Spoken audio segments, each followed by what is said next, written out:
Hello बच्चों, मैं स्मिता बिजलवान स्वागत करती हूँ आपका आईसीटी वर्चुअल क्लासरूम में। आशा करती हूँ आप सभी स्वस्थ होंगे और अच्छे से अपनी पढ़ाई कर रहे होंगे। बच्चों, आज हम पढ़ने जा रहे हैं क्लास 10th की साइंस और क्लास 10th साइंस में हमारा चैप्टर चल रहा था एसिड, बेस एंड सॉल्ट। ये चैप्टर लगभग हमने कंप्लीट कर ही लिया है। काफी सारे टॉपिक्स हमने इसके डिस्कस कर लिए थे अपने लास्ट लेक्चर में। कुछ टॉपिक हैं जो बच जाते हैं जिन्हें हम आज जो है डिस्कस करेंगे। तो एक बार थोड़ा रिवाइज भी कर लेते हैं कि क्या क्या हमने अपने लास्ट लेक्चर में पढ़ा था, फिर आगे चैप्टर को कंटिन्यू करेंगे। चलिए बच्चों, स्टार्ट करते हैं। एसिड, बेस एंड सॉल्ट तो क्या क्या पढ़ लिया था, वैसे थोड़ा सा यहाँ पर एक क्विक रिवीजन देख लेते हैं। तो एसिड के बारे में बात की थी। अच्छा, एसिड के अगर कुछ एग्जांपल आपसे बोला जाए तो आप आसानी से लिख सकते हो ऑर्गेनिक एसिड या मिनरल एसिड पूछा जाए तो इजीली आप डिफरेंशिएट भी कर सकते हो ऑर्गेनिक एसिड क्या है, मिनरल एसिड क्या है, इजीली हो जाएगा। अगर आपसे एसिड पूछा जाए तो जैसे HCl है, H2SO4 है, ये क्या है, हमारी एसिड्स हैं। बेस के बारे में बात करें तो सोडियम हाइड्रोक्साइड है, ये बेस है। ठीक है, मैग्नीशियम हाइड्रोक्साइड है, ये बेस है। सॉल्ट के बारे में बात करें तो NaCl, ये सॉल्ट। और भी सॉल्ट है आपके पास, तो एक बार देख लेते हैं चैप्टर में क्या क्या हमने पढ़ लिया। तो पहले एसिड बेस के बारे में बात की, कैसे हम इनको एसिड बेस और सॉल्ट को तीनों को ही अपनी डेली लाइफ में यूज करते हैं, इनका टेस्ट होता है और कैसे जो है ये जो एसिड हैं और ये जो बेस है क्यों हमारे लिए बहुत ज़्यादा इम्पॉर्टेंट भी है क्योंकि डेली लाइफ में बहुत यूज होते हैं। इसके कुछ यूजेस हम आगे भी देखने वाले हैं। तो नेक्स्ट हमने बात की थी इंडिकेटर्स की। हमारे पास अलग अलग तरह के इंडिकेटर प्रेजेंट है, नेचुरल इंडिकेटर, सिंथेटिक इंडिकेटर और olfactory indicator. Natural indicator nature से मिलते हैं, सिंथेटिक लैबोरेटरी में बनाए जाते हैं, ऑल्फैक्टरी स्मेल से रिलेटेड जो इंडिकेटर है। ठीक है, अगर हम एग्जाम्पल की बात करें तो नेचुरल इंडिकेटर जैसे कि हमें यहाँ पर जो भी दिखाई दे रहे हैं ये सभी नेचुरल इंडिकेटर। तो इमली की बात करें तो इमली भी दिखाई दे रही है, तो क्या इमली नेचुरल इंडिकेटर है? बिल्कुल नहीं। इमली क्या है, हमारा एक सब्सटेंस है जिसे हम खाते हैं, लेकिन इसके अलावा इमली स्वाद में होती है खट्टी, यानी कि इसमें पाया जाता है एसिड। कौन सा? Tartaric acid. वही यहाँ पर नमक है या ये बेकिंग सोडा भी हो सकता है, जो भी है। ठीक है, चलिए, तो बेकिंग सोडा अगर होगा तो वो हमारा एक बेस है, नमक होगा तो वो हमारा एक सॉल्ट ही है ना, NaCl, सोडियम क्लोराइड होगा अगर। ठीक है, चलो। अच्छा, नेक्स्ट की अगर हम बात करें तो जैसे हमने इंडिकेटर देखा, अगर हम कुछ इंडिकेटर देखें, जैसे हम बोल भी रहे हैं कि hydrangea, petunia, geranium, turmeric, red cabbage, ये सारे ही क्या है हमारे पास नेचुरल इंडिकेटर्स होते हैं। लाइकेन की बात करें तो क्या लाइकेन इंडिकेटर? नहीं, लाइकेन इंडिकेटर नहीं है। लाइकेन से एक्सट्रैक्ट किया जाता है हमारा इंडिकेटर जिसका नाम है लिटमस। लिटमस एक इंडिकेटर है। ये सारे हमारे नेचुरल इंडिकेटर हैं जो हमें नेचर से ही मिलते हैं। के अलावा कुछ सिंथेटिक इंडिकेटर हैं जैसे मिथाइल ऑरेंज और फिनॉल्फ्थेलीन इंडिकेटर। चलिए, तो हमने यहाँ पर एसिड और बेस देख लिए थे कि अलग अलग एसिड बेस कौन कौन से एसिड हैं, कौन कौन से बेस हैं जो लेबोरेटरी में यूज किए जाते हैं, जैसे hydrochloric acid, sulphuric acid, nitric acid, ठीक है, एसिटिक एसिड, ये सभी हमारे एसिड्स हैं। Sodium hydroxide, calcium hydroxide, potassium hydroxide, ammonium hydroxide, magnesium hydroxide, ये सभी हमारे क्या है, बेस होते हैं। अच्छा, अगर लिटमस की बात करें तो लिटमस क्या करता है बच्चों? लिटमस लिटमस जो इंडिकेटर है, अगर हम लिटमस की बात करते हैं, क्योंकि सबसे सही इंडिकेटर लिटमस ही है, इजीली हम उसकी मदद से किसी भी एसिड और बेस के नेचर के बारे में बता सकते हैं। तो लिटमस की अगर हम बात करें तो ये एसिड को ब्लू टू रेड चेंज करता है और बेस को रेड टू ब्लू चेंज, यानी कि बेस में कलर शो करता है ब्लू और एसिड में कलर शो करता है रेड। तरीके से भी याद कर सकते हैं। चलो, तो हमने देख लिया था अलग अलग एसिड कौन कौन से हमारे पास हैं और कौन कौन से बेस हैं, और क्या ये जो अलग अलग हमारे इंडिकेटर हैं जैसे फिनॉल्फ्थेलीन इंडिकेटर और मिथाइल ऑरेंज सिंथेटिक इंडिकेटर। बाकी लिटमस, दो लिटमस है हमारे, रेड लिटमस और ब्लू लिटमस। ये कैसे अपने कलर चेंज करके हमें किसी भी सॉल्यूशन के नेचर के बारे में बताते हैं, ये हमने यहाँ पर डिस्कस किया। फिर हमने देखा ऑल फैक्ट्री इंडिकेटर जैसे कि वेनिला है, क्लोव ऑयल है, अनियन है, ये सारे हमारे ऑल फैक्ट्री इंडिकेटर हैं। अगर हम एसिड की बात करें तो एसिड में जो है इनकी स्मेल में कोई भी चेंज नहीं आता और बेस में इनकी जो स्मेल है, इनका जो ऑर्डर है वो वैनिश हो जाता है, गायब हो जाता है। ठीक है, जैसे हम जानते हैं वेनिला की या क्लोव ऑयल की कितनी ज्यादा इंटेंस स्मेल होती है, लेकिन जैसे ही उसे एसिड में डालेंगे तो कोई फर्क नहीं पड़ेगा, लेकिन बेस में डालते हैं या बेस को हम डालेंगे क्लोव ऑयल में या क्लोव ऑयल लगे हुए किसी भी कपड़े में या किसी भी चीज में, तो वो जो है बेस से स्मेल जो है उसकी एकदम वैनिश हो जाएगी, गायब हो जाएगी। चलो, तो अनियन के साथ ऐसी टेस्ट हमने करके देख लिया था कि हम इस तरीके से चॉप कर लेंगे, चॉप करने के बाद उसमें कोई क्लोथ रख देंगे, क्लोथ रखने के बाद उस क्लोथ को अगले दिन निकालेंगे, एक दिन फ्रिज में रख करके अगले दिन निकालेंगे, फिर उस क्लोथ को काटेंगे दो पीसेस में, एक को एसिड में डालेंगे, एक को बेस में डालेंगे, वाले पर तो कोई फर्क नहीं पड़ेगा, लेकिन बेस में जो है उसकी स्मेल चेंज हो जाएगी। ठीक है, चलो, तो सेम ऐसे ही वनीला एसेंस के साथ और क्लोव ऑयल के साथ भी सेम टेस्ट हमने किया। फिर एसिड की रिएक्शन की हमने मेटल के साथ। एसिड की रिएक्शन जब मेटल के साथ करते हैं हमें मिलेगा सॉल्ट और हाइड्रोजन गैस। हाइड्रोजन गैस का कॉन्फर्मेशन हम कर सकते हैं इस तरीके से, सोप सॉल्यूशन से उसे पास करवाएंगे और यहाँ पर हमें सोप के बबल्स दिखेंगे जिसमें भरी हुई होगी हाइड्रोजन गैस। और जब कैसे पता चलेगा हाइड्रोजन गैस भरी हुई है, क्योंकि जैसे ही हम बर्निंग कैंडल इसके पास लेकर के जाएंगे ये एक पॉप साउंड से बर्न होने लगेगी, पॉप साउंड से पॉप पॉप करके ये जो है बर्न होने लगेगी। चलो, ये भी हो गया था। तो देखो, जैसे हमने देखा मेटल की रिएक्शन कराई हमने एसिड के साथ, हमें मिला सॉल्ट और हाइड्रोजन गैस। ठीक है, अब फिर बेस की रिएक्शन कराई हमने मेटल के साथ, तो सेम चीजें हुई, लेकिन हम ये कह सकते हैं कि बेस की रिएक्शन कराना हर मेटल के साथ पॉसिबल नहीं है, बेस हर मेटल के साथ रिएक्ट नहीं करते हैं। कुछ मेटल जैसे कि हमारे पास यहाँ पर है जिंक, तो इनके साथ ही ये रिएक्ट करते हैं, कुछ ही मेटल के साथ नहीं करते। तो ये इंपॉर्टेंट पॉइंट है, जैसे सारे मेटल तो रिएक्ट कर रहे हैं एसिड के साथ, लेकिन सारे मेटल बेस के साथ रिएक्ट नहीं कर रहे हैं, ये ध्यान रखना। फिर मेटल कार्बोनेट और मेटल हाइड्रोजन कार्बोनेट जब रिएक्ट करते हैं एसिड के साथ तो ये बनाते हैं सॉल्ट, कार्बन डाइऑक्साइड और वाटर, तीन चीजें यहाँ मिलती है। अच्छा, अब आपको ध्यान रखना है कि जब ये रिएक्शन होगी मेटल कार्बोनेट या हाइड्रोजन कार्बोनेट की रिएक्शन हम एसिड के साथ करेंगे, कोई भी मेटल कार्बोनेट ले लो, कोई भी मेटल हाइड्रोजन कार्बोनेट ले लो, एसिड जब हम उसमें डालेंगे तो सॉल्ट बनाएगा और साथ में बनाएगा कार्बन डाइऑक्साइड गैस। अब ये गैस कार्बन डाइऑक्साइड गैस ही है, कैसे पता चलेगा? इस गैस को पास करवाएंगे हम लाइम वाटर में, हम लाइम वाटर में पास करवाएंगे तो ये कर देगी लाइम वाटर को मिल्की, जिससे ये कंफर्म हो जाएगा कि ये कार्बन डाइऑक्साइड ही गैस है। लेकिन जब हम एक्सेस में कार्बन डाइऑक्साइड गैस पास करवाते हैं लाइम वाटर में तो ये लाइम वाटर को वापस से क्लियर कर देती है। ठीक है, तो इतना ध्यान रखना है कि वापस से क्या कर देती है, ये क्लियर कर देती है। तो ये रहा हमारा कैल्शियम कार्बोनेट, इसकी रिएक्शन करवाई हमने वाटर के साथ और CO2 के साथ, तो ये क्या बन गया हमारे पास? ठीक है, क्लियर है? ये क्या है? सॉल्युबल है वाटर में, कैल्शियम हाइड्रोजन कार्बोनेट या कैल्शियम बाइकार्बोनेट हम इसको बोल सकते हैं। ये बना कैल्शियम बाइकार्बोनेट जो वाटर में क्या है? सॉल्युबल है। क्योंकि देखो, जब हम CO2 को पास करवाते हैं तो ये लाइम वाटर को क्या कर देता है? मिल्की, तो ये हमारा calcium hydroxide that is lime water, इसको हमने पास करवाया CO2 से, तो क्या बना? Calcium carbonate. तो कैल्शियम कार्बोनेट बनने की वजह से ही क्या हुआ है, जो लाइम वाटर है वो मिल्की हुआ है ना। सिंपल सी रिएक्शन देखो, मेटल कार्बोनेट या मेटल हाइड्रोजन कार्बोनेट की रिएक्शन करवाई एसिड के साथ, एसिड के साथ रिएक्शन करवाई तो हमें क्या मिला? सॉल्ट मिल गया। ठीक है, इसके अलावा क्या मिला? CO2 गैस मिली, CO2 गैस। ठीक है, कार्बन डाइऑक्साइड गैस और साथ में वाटर।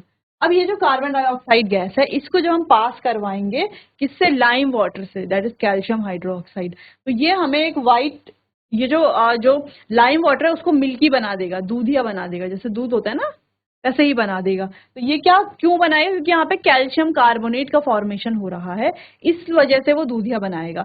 वहीं अगर हम इस CO2 को एक्सेस अमाउंट में डालते जाएं एक्सेस अमाउंट में पास करवाते जाएं।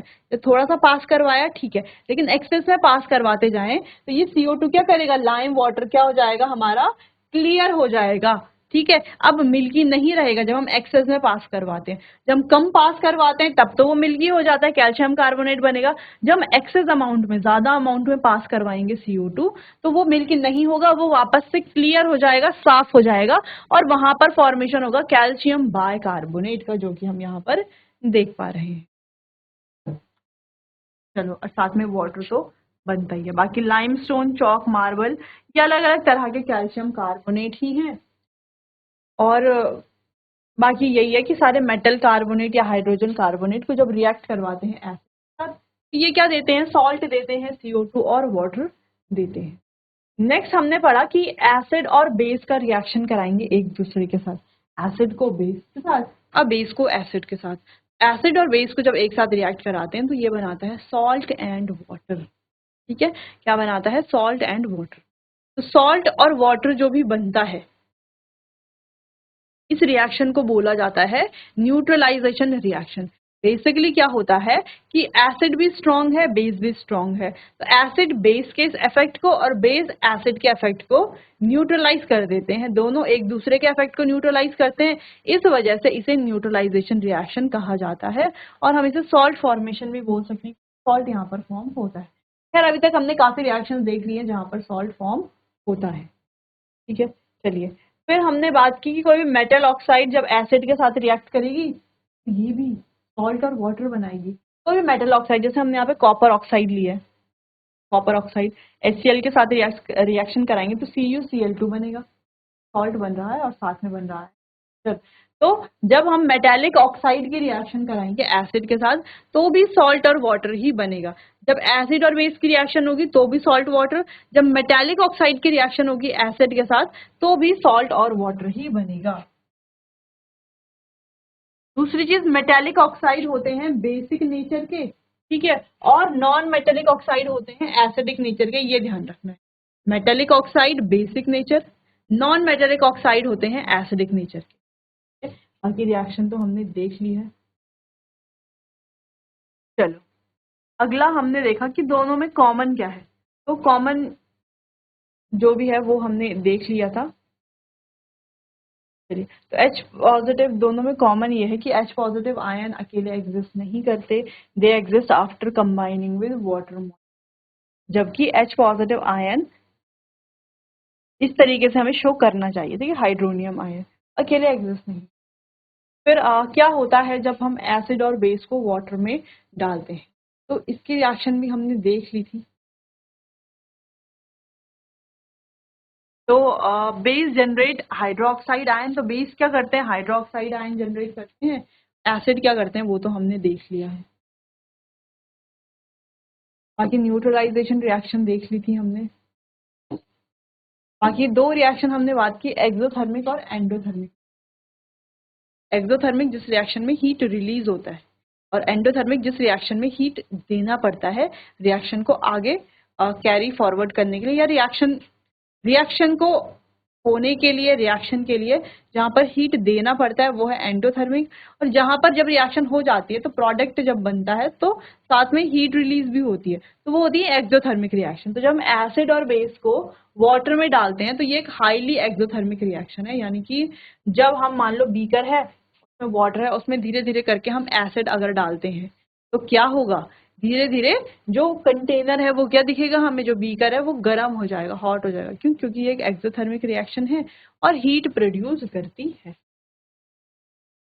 नेक्स्ट हमने इंडिकेटर पीएच के बारे में बात की थी, पीएच स्केल। तो पीएच स्केल जैसे कि हमें दिख रहा है 1 से लेके 14 तक, कलर भी है 7, मोर देन 7 जो है वो होते हैं एल्कलाइन नेचर के, और लेस देन 7 आर एसिडिक। ठीक है, जो कि हम यहाँ पर पढ़ भी सकते हैं, जो कुछ पॉइंट क्लियरली मेंशन है। बाकी ये हमने कुछ सॉल्यूशंस लिए थे, ये सॉल्यूशन, ये ऐसे सॉल्यूशन है जिनको हम डेली लाइफ में यूज ही करते हैं, जैसे कॉफी है, टोमेटो जूस है, टैप वाटर है। फिर हमने देख लिया था इनके पीएच वैल्यू चेक कर लिए थे, ठीक है, और देख लिया था इनका नेचर, कौन से एसिडिक हैं, कौन से बेसिक हैं, कौन से न्यूट्रल नेचर के। चलिए, तो ये तो इसी की बात कर ली थी हमने। फिर हमने स्ट्रॉन्ग एसिड, वीक एसिड के बारे में बात की। स्ट्रॉन्ग एसिड ज़्यादा H पॉजिटिव आयन बनाते हैं, वीक एसिड कम H पॉजिटिव आयन प्रोड्यूस करते हैं, क्योंकि स्ट्रॉन्ग बेस ज़्यादा OH नेगेटिव आयन प्रोड्यूस करते हैं और वीक बेस कम OH नेगेटिव आयन प्रोड्यूस करते हैं। फिर हमने हमारी बॉडी के बारे में बात की थी, यानी कि क्या इंपॉर्टेंस है हमारी एवरीडे लाइफ। तो जैसे कि हमारी बॉडी में अलग अलग चीज़ें हमें दिख रही हैं। यूरिन, इसका पीएच है 6, इंटेस्टाइन का पीएच है 4.7 to 7। अगर इस पीएच में थोड़ा बहुत भी गड़बड़ी होती है तो हमारी बॉडी को जो है बहुत ज़्यादा हेल्थ प्रॉब्लम्स देखने को मिलते हैं। ठीक है, जैसे सलाइवा है, ब्लड है, स्टमक है। तो स्टमक का पीएच भी अगर थोड़ा बहुत ऊपर नीचे हो जाए, मान लो पीएच है 2 और पीएच कम हो जाए, ज़्यादा एसिडिटी बढ़ जाएगी, है ना, एसिडिक नेचर ज़्यादा हो जाएगा। ज़्यादा एसिडिटी होगी जिससे हमें क्या होगी, हेल्थ प्रॉब्लम्स देखने को मिलेगी। बर्निंग पेन होगा, ठीक, अनईजी फील होगा। तो उसके लिए क्या करना है, ये जो बढ़ती हुई एसिड है स्टमक की, उसको क्या करना है, न्यूट्रलाइज करने की कोशिश करेंगे। कैसे, कोई बेस डालकर, कोई भी एंटासिड हम लेते हैं, एंटासिड टैबलेट या कोई भी एंटासिड लिक्विड हम ले सकते हैं, मिल्क ऑफ मैग्नीशिया हम ले सकते हैं, जिससे हम क्या कर सकते हैं, जो बढ़ता हुआ पीएच है उसको न्यूट्रलाइज कर सकते हैं। जैसे फिर हमने एसिड रेन के बारे में भी बात की। एसिड रेन है क्या, अम्ल वर्षा, है ना, यानी कि वर्षा के रूप में वाटर के साथ क्या मिलता है, एसिड भी होता है। अब ये होता क्यों है, ये हमारी वजह से ही है। हम इतना पॉल्यूशन कर रहे हैं, जो इतने व्हीकल्स हम चला रहे हैं, ये व्हीकल्स क्या करते हैं, व्हीकल्स में हम पेट्रोल डीजल यूज करते हैं। ये पेट्रोल डीजल नाइट्रोजन और सल्फर के ऑक्साइड पैदा करते हैं, या इतना हम जो है प्लास्टिक जलाते हैं जिससे कार्बन के ऑक्साइड बनते हैं। ये ऑक्साइड जब एटमॉस्फेयर में जाते हैं, रेन वाटर के साथ मिल करके एसिड बनाते हैं, और एसिड रेन के फॉर्म में हमारे अर्थ पर गिरते हैं और हमारे बहुत सारे मॉन्यूमेंट को, हमारे एक्वेटिक लाइफ को, रिवर्स को, सभी की लाइफ को क्या करते हैं, डिस्टर्ब करते हैं। ठीक है, पीएच आप देख सकते हैं कितना ज्यादा इंपॉर्टेंट भी है डेली लाइफ में। एक बार आपसे बाकी हमने देख लिया था कि जैसे हमारे बैकयार्ड में जो सॉइल है उसका पीएच भी हम मेजर करते हैं। बाकी हमारे डाइजेस्टिव सिस्टम की बात हमने कर ली थी कि एसिड एसिड अगर बढ़ जाता है हमारे स्टमक में, तो एसिड अगर बढ़ गया है तो हमें क्या करना है, हमें कोई एंटासिड बेस लेना है, जैसे कि मिल्क ऑफ मैग्नीशिया, जो एसिड के इफेक्ट को न्यूट्रलाइज कर देगा। तो बाकी टूथ डिके से रिलेटेड ये सभी हमने अपने लास्ट लेक्चर में डिस्कस कर लिए थे। सॉल्ट की फैमिली हमने देख ली थी। फिर कुछ कॉमन केमिकल्स के बारे में हम बात कर रहे थे। लास्ट लेक्चर में हमने पढ़ लिया था बच्चों, सोडियम हाइड्रोक्साइड और ब्लीचिंग पाउडर के। अब आगे बढ़ते हैं और डिस्कस करते हैं बेकिंग सोडा के बारे में। बेकिंग सोडा आपने बहुत सुना होगा, बेकिंग सोडा का यूज जो है बेकिंग इंडस्ट्री में बहुत ज्यादा किया जाता है। तो मेथड देख लेते हैं। तो यहाँ पर अलग अलग मेथड देख लेते हैं कैसे कैसे ये बनता है। तो बेकिंग सोडा हम क्या बोल सकते हैं, sodium hydrogen carbonate NaHCO3, sodium bicarbonate भी बोल सकते हैं। यूजिंग सोडियम क्लोराइड यूज करके हम इसको बनाते हैं। कैसे, देखो ये लिया हमने सोडियम क्लोराइड, वाटर, CO2 और अमोनिया। क्या बना, हमें क्या मिला, अमोनियम क्लोराइड, और साथ में मिल गया हमारा बेकिंग सोडा। अब फॉर्मूले में आपको कंफ्यूज नहीं होता है, बेकिंग सोडा, वॉशिंग सोडा और ब्लीचिंग पाउडर, ये 3 फॉर्मूले हैं जो आपको सही से याद होने चाहिए। इससे बहुत बच्चे कंफ्यूज होते हैं।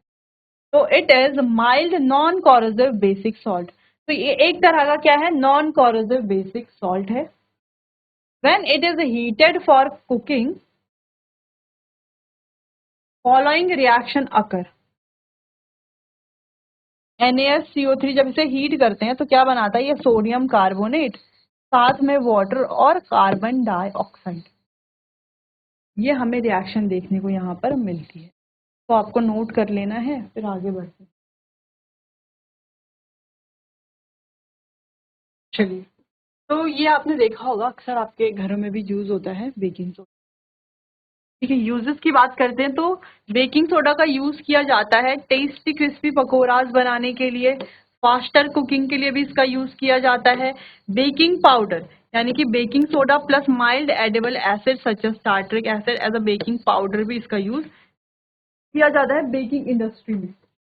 When baking powder is heated or mixed with water, following reaction occurs। तो यहाँ पर CO2, H2O और सोडियम सॉल्ट ऑफ एसिड बनते हैं। अगला है ब्रेड, CO2 कॉज ब्रेड और cake to rise making soft and spongy. तो CO2 क्या करता है, ब्रेड और केक को राइज करने में हेल्प करता है, जिससे वो सॉफ्ट और स्पंजी बने, जैसे कि आप देख पा रहे हैं। हमने कहा कि बेकिंग इंडस्ट्री में इसका यूज किया जाता है केक्स बनाने के लिए। It is an ingredient in antacid, being alkaline it neutralize acidity in stomach. ये क्या है, एक तरह का एंटासिड भी है, ठीक है, एसिडिटी को न्यूट्रलाइज करेगा। एंटासिड यानी कि है तो ये बेसिक नेचर का है, तो जब भी एसिडिटी कहीं पर है तो एसिडिटी को न्यूट्रलाइज करने के लिए इसका यूज किया जाता है। अगला है use in soda acid fire extinguisher, और सोडा एसिड फायर एक्सटिंग्विशर में भी इसका यूज किया जाता है ताकि आग पर नियंत्रण पाया जाए। क्लियर है, नोट कीजिए इतना। आगे बढ़ते हैं। आगे है हमारे पास वॉशिंग सोडा। बेकिंग सोडा की तो बात कर ली, बात करते हैं वॉशिंग सोडा। वॉशिंग सोडा का फॉर्मूला भी आपको ध्यान रखना है, कैसे बनेगा। हमें मिलेगा NaCl से, NaCl से हमें मिला NaHCO3, NaHCO3 से हमें मिलेगा Na2CO3, that is sodium carbonate. Recrystallise करेंगे सोडियम कार्बोनेट को और हमें मिल जाएगा वॉशिंग सोडा, Na2CO3.10H2। ध्यान रखना है यूज कहाँ पर किया जाता है वॉशिंग सोडा का, हमारे पेपर इंडस्ट्री में किया जाता है, सोप इंडस्ट्री में और ग्लास इंडस्ट्री में। सोडियम कंपाउंड जैसे कि बोरेक्स जैसे कंपाउंड को मैन्युफैक्चर करने के लिए इसका यूज किया जाता है। Use as a cleansing agent, तो ये तो बहुत इजी है कि वॉशिंग सोडा का यूज ज्यादा एज अ क्लेंजिंग एजेंट किया जाता है, इसलिए सोप इंडस्ट्री में इसका बहुत यूज है। Remove permanent hardness of water, और वाटर की परमानेंट हार्डनेस को रिमूव करने के लिए भी इसका यूज। आगे बढ़ते हैं, तो उससे पहले आपको ये नोट कर,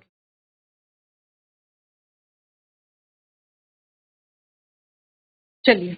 तो जो तीन चीजें हमने पढ़ी, बेकिंग सोडा, वॉशिंग सोडा, ठीक है, और ब्लीचिंग पाउडर, ये तीनों हमें ध्यान से याद करने हैं, सही से याद करने हैं, क्योंकि इनमें कोई भी हमें मिस्टेक नहीं करनी है। बहुत सारे बच्चे जो है वॉशिंग सोडा और बेकिंग सोडा के फॉर्मूले में और ब्लीचिंग पाउडर के फॉर्मूले में बहुत ज़्यादा कंफ्यूज होते हैं, तो कंफ्यूज आपको नहीं होना है, ठीक है। अगर हम ब्लीचिंग पाउडर का फॉर्मूला देखें तो ये है CaOCl2। नेक्स्ट, अगर हम बेकिंग सोडा का फॉर्मूला देखें तो ये है NaHCO3। और अगर हम बेकिंग पाउडर का सॉरी वॉशिंग सोडा का फॉर्मूला देखें तो ये है Na2CO3.10H2, ठीक है। तो ये आपको ध्यान रखना है। तो चलिए बच्चों, आज के लिए बस इतना ही, बाकी इससे आगे चैप्टर को कंटिन्यू करेंगे हम अपने आने वाले अगले सेशन में।